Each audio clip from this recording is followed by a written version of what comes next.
Jemi në Komoran pas një informate për një mosmarrëveshje, një incidenti që ka ndodhur mes dy, faktikisht një person edhe tre personave të tjerë, i cili ka të bëjë mosmarrëveshje e cila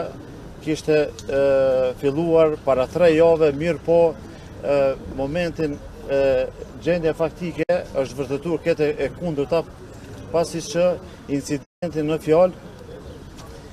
nuk ka të bëjë në asnjë mënyrë me procesin zgjedhor dhe ka të bëjë me 3 të dyshuar të cilët kanë precedent penal dhe nuk lidhen me procesin zgjedhor. Arsyet e konfliktit nuk dihen në detaje, mirë po sipas informatave të para që i kem, kjo lidhet me një mosmarrëveshje të mëhershme para 3 javë. Të njëjtit janë të dyshuar për grabitje dhe vepra penale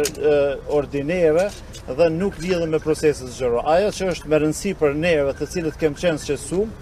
është ky rast nuk senon në asnjë mënyrë integritetin e procesit zgjedhor, edhe kjo është me rëndësi.